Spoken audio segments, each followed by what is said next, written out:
Hi YouTubers. Now, I'm going to do this vlog. I normally do my vlogs off the bat, just improvise. I sort of think them through in my head as the build up to when I'm going to do them, and I think them out loud.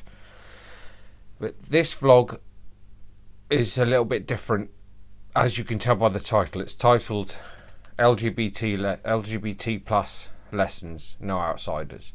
So for those of you who are aware, I'm going to treat it like you've come to this vlog and you're aware of what I'm talking about. It's basically about the trialling of the LGBT lessons in primary schools in England, and I believe in Wales, but it might just be in England. And it's been trialled at 2 Birmingham schools. And there's been a lot of protests, mainly led by the Muslim community in Birmingham, against the lessons. Now, the lessons are not sex education. They are basically teaching young children that the LGBT plus community exists, and we are just ordinary people like everybody else, and we should be treated with respect, love, respect, admiration, customary duty of politeness, and all the rest of it towards us. Civility, acceptance. And the lessons are just to teach the kids that we exist, and that you may have a friend who has 2 dads, you may have a friend who has 2 mums, you may have a friend who has a trans mother or father. It's basically that. There's no sex education involved. It's not about sex, it's about relationships, and that people of the LGBT plus community exist. And the books that are around for the classes to read are fairly mundane. They just take a character who might be gay and just tell a story about them, but there's no sex involved. I think they briefly touch on relationships, but it's not sex education. And so the protesters, who are mainly Muslim, but there are some Christian and Jewish groups involved as well, but it's mainly spearheaded by the Muslim community, are basically campaigning to get these lessons stopped and taken out of the school curriculum. They're making up stuff that it's about sex education, that their kids are coming home saying, I want to be a man, I want to be a woman of the opposite sex, and stuff like that. There's a lot of fear mongering going on. What I'm trying to get at is this. These are 2 minority communities, the Muslim community and the LGBT plus community. These are minority communities. We have laws in place to protect us, but that does not mean that one minority can discriminate against another minority because of their religious beliefs. You don't choose to be gay, you don't choose to be lesbian, you don't choose to be bisexual, you don't choose to be trans. These are things that you were born with, that you come to in life as you learn and you grow, but you were born with them. Religion is a choice. You can choose to be a Muslim. You can choose to be Jewish. You can choose to be a Christian. A lot of kids aren't given that choice. Their parents indoctrinate them with their religion, force it upon their children, and force their children to conform to their religious beliefs. And that is what is getting in the way of this subject, is a conservative political belief, mainly led by one section of the minority community against another minority community. It's like, I feel like trans women are at the bottom of the class structure. They are right at the bottom of the pile. And trans women of colour are right at the bottom. And everybody else is stacked on top. And if you're in a minority, and me and my partner have had this happen to us to our faces, if you are confronted by these minorities, they will abuse you in the street. I have been abused by other minorities out in public, in the street, in front of people, because I'm trans. And it miffs me, because I think, but you're in a minority, you're a black guy, as it was for another case. Or for me, on 3 occasions, it's been Muslim women who have accosted me and belittled me or held abuse at me. We can't have this. Minorities have got to come together. We need to come together and represent each other and stand by each other in the face of diversity and oppression. And the Muslim community in this country is getting it every which way and forth, mainly led by the war on terror, this war on terror that is still going on. Islamophobia is rife in this country. It's held in mainstream opinion. At the same time, Muslims are getting it because they're Muslims. Trans women are getting it because they're trans women. So these two communities are suffering the same sort of abuse at a similar time in history. I was about to say they're fighting each other, but I'm not seeing a fight by the LGBT plus community against Muslims. I'm hearing the LGBT community trying to rationalise with these Muslim groups, trying to persuade them and bring them round to a more sensible, clear understanding and thinking. And another thing that interests me, I wanted to share this with you. There was two opinion polls held where they surveyed a group of American Muslims and a group of British Muslims. And they asked them similar questions, but I believe the surveys, the polls were done separately. They weren't done in conjunction, they were done separately. But they came to a very interesting conclusion. And the very interesting conclusion was this. The majority of Muslims in America are progressives. They tend to vote Democrat and they're very progressive. They support the LGBT community. Ilha Omar, who's a congresswoman, a Muslim congresswoman, she turned up at, I think she was at LA Pride recently, showing her support. So in America, the Muslim community is very progressive. They're known for their being quite progressive. Yet in Britain, our Muslim community is very conservative and very insular and isolates itself from the rest of society in the way they dress and in the way they behave. And not that's the wrong word. In the way they dress and the way they think about society and society structures. The opinion poll that was held in this country aimed at Muslims found that over 52% of Muslims felt that homosexuality in the LGBT plus community should be made illegal.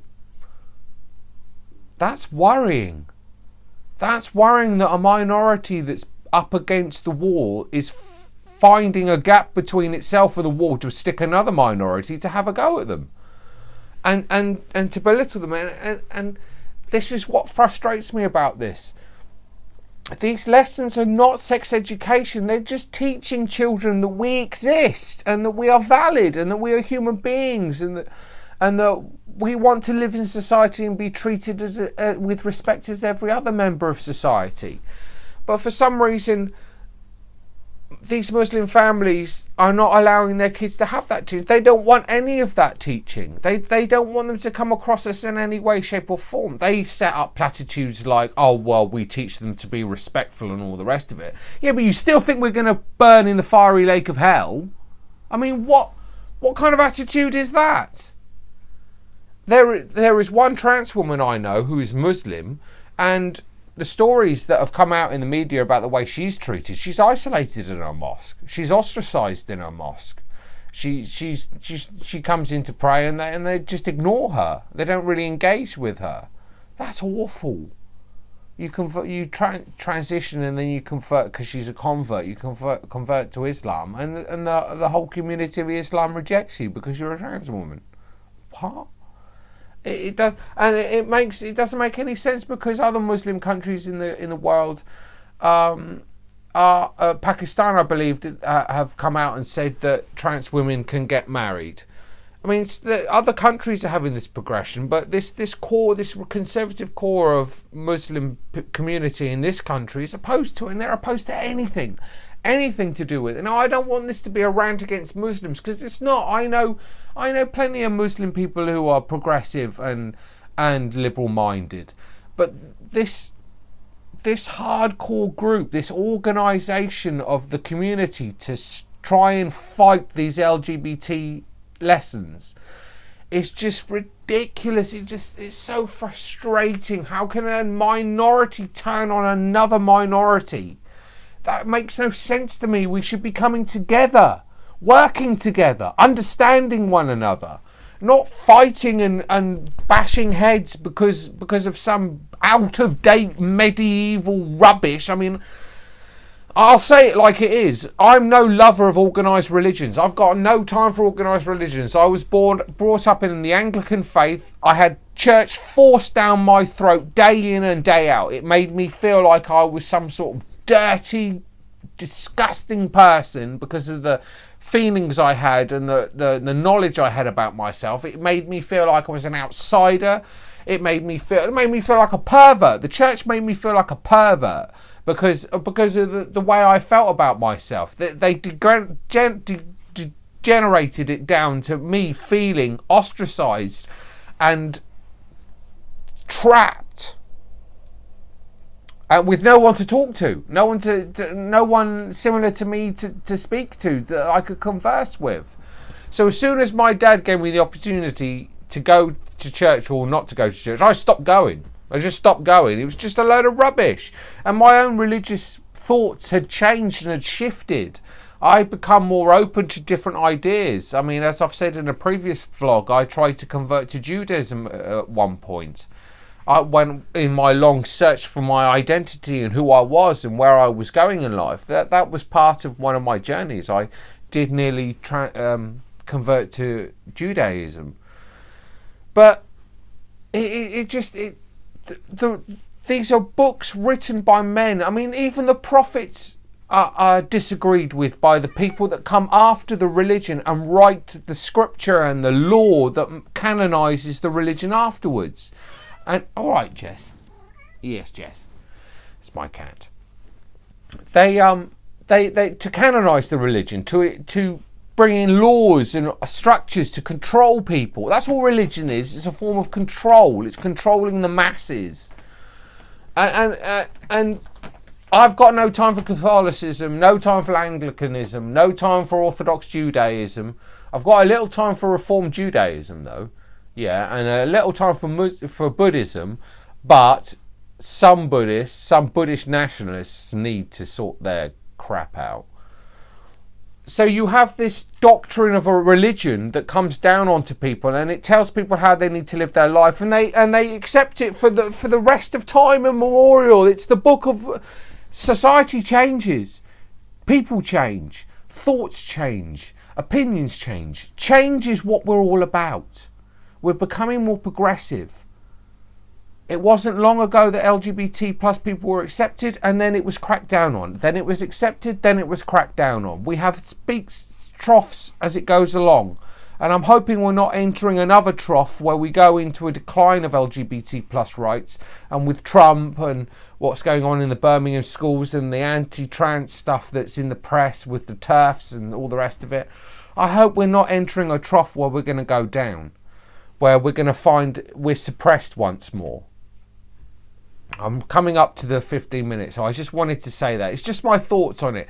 These are not sex education classes. These are teaching kids about relationships. They're teaching kids that we exist and we need to be respected and we are equal members of society. And the LGBT plus community is an equal member of society just as Islam is. There shouldn't be minorities fighting against minorities. It shouldn't be like that. We should stand together and support one another. Makes no sense to me, but it does make sense to me in the context of religious orthodoxy, and that's just books written by men thousands or hundreds of years ago to enforce and encapsulate a population and a community to laws and strict governance. It's not for progressives. Religion, it's time for it to die, I think, and for us to move on to a better life and to get away with all this mumbo jumbo rubbish. It's like a friend of mine says, we were once looking up the stars and seeing the stars in the sky, and that was our religion. But now we've got to the point where we're looking at the finger pointing at the stars and we're talking about the finger.